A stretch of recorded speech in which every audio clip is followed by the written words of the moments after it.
Olá, amigos!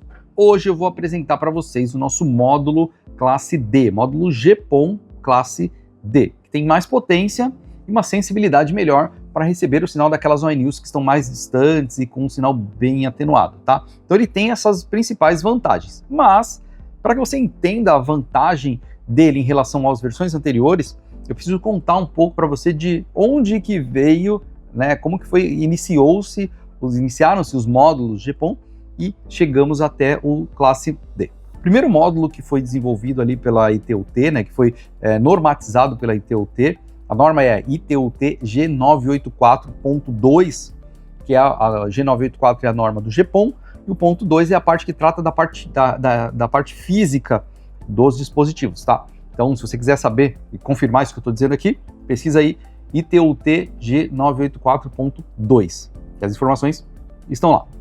O primeiro módulo era o classe B+, é ainda o classe B+, que tem potência de transmissão de 1,5 a 5 dBm, ou seja, o laser, a potência do laser, a amplitude do sinal do laser é de 1,5 a 5, e a sensibilidade, ou seja, o sinal que ele precisa receber aqui para que ele consiga linkar as ONUs, é de -8 máximo a -28, o mínimo. Então o range de sensibilidade desse módulo é de -8 a -28. E o máximo é de 1,5 a 5. Ele varia dentro desse range de potência.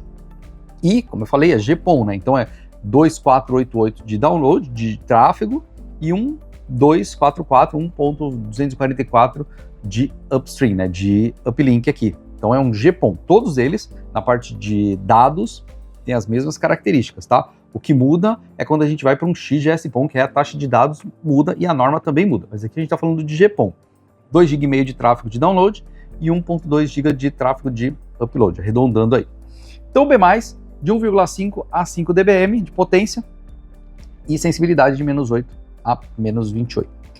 Tem redes que, de acordo com a razão de splitagem, a quantidade de atenuação, de fusão e de splitters que você tem no meio, esse sinal chega muito limitado lá na ponta, tá? Ele vai funcionar se você desenvolver de acordo com o orçamento de potência. Com o B+, o GPON já funciona, mas existem a teoria e existe a prática, e a gente vê que no dia a dia nós temos mais atenuação do que o gerado, do que o calculado ali no orçamento de potência. Então, foi desenvolvido o classe C+, uma evolução aqui do B+, e ele veio com a proposta de ter mais potência, um range de potência maior de saída do laser, e a sensibilidade também maior, um range de sensibilidade maior. Então, no caso do C+, ele tem potência de saída que vai de 3 até 7 dBm.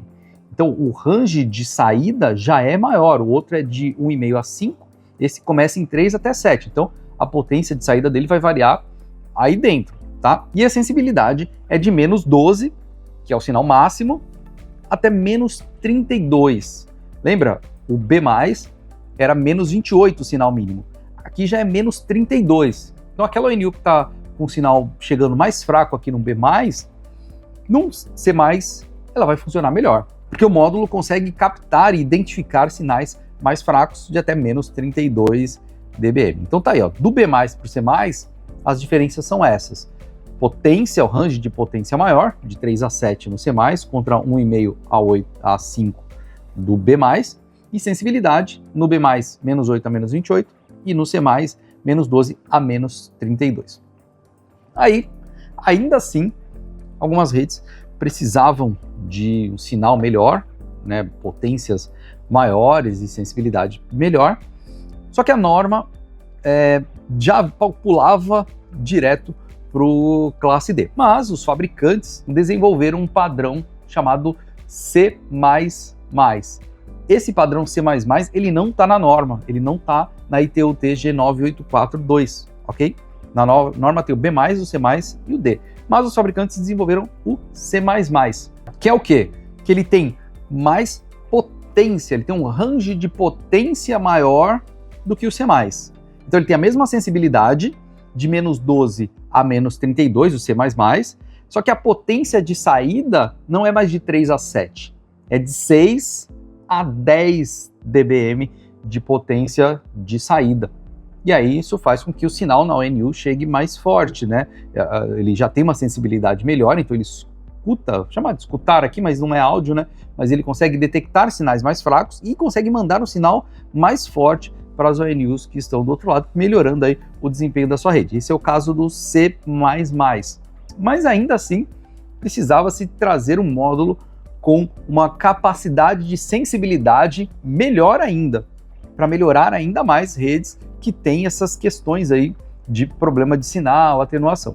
Aí é que veio o uso novamente da norma ITU-TG 9842, que é o classe D, que é esse módulo aqui, a razão do nosso vídeo. Quais são as características, né, do classe D? Ele tem o mesmo range de potência do C++, né, potência de saída, só que a sensibilidade dele é melhor ainda. Se no C++ nós estávamos falando de menos 12 a menos 32, aqui é de menos 15 a menos 35 dBm. Então ele consegue identificar sinais que chegam da ONU, chegando até menos 35 dBm nele. E isso, consequentemente, naquela rede que tem muita atenuação, acaba melhorando o sinal, porque aquela ONU que o C++ não conseguia detectar, que estava com sinal de menos 31, esse daqui ele já consegue. Então, uma grande vantagem do classe D em relação aos anteriores é justamente essa. A potência de transmissão é a mesma do C++, mas a sensibilidade é melhor do que o C++. Nós vemos no mercado aí outras nomenclaturas, né? C++++, C+++++, mas enfim, a norma determina esses três tipos: B+, o C++ e o classe D. O C++ não está lá, mas foi uma convenção aí que os fabricantes desenvolveram como alternativa no meio do caminho entre o C++ e o classe D. Então, se você precisar de um módulo que receba sinais mais fracos das ONUs, está aqui o módulo classe D, que opera de acordo com a norma ITU-TG 9842, tá? E nós, da Intelbras, temos todos esses modelos, tá? Temos o B+, o C+, o C++ e agora o classe D para você, ok? Se você quiser saber um pouco mais sobre a nossa linha de produtos, sobre tudo que a gente tem aqui de GPON, de EPON e de redes de maneira geral, continua acompanhando a gente aqui, que a gente tem bastante coisa bacana para você. Valeu e até a próxima!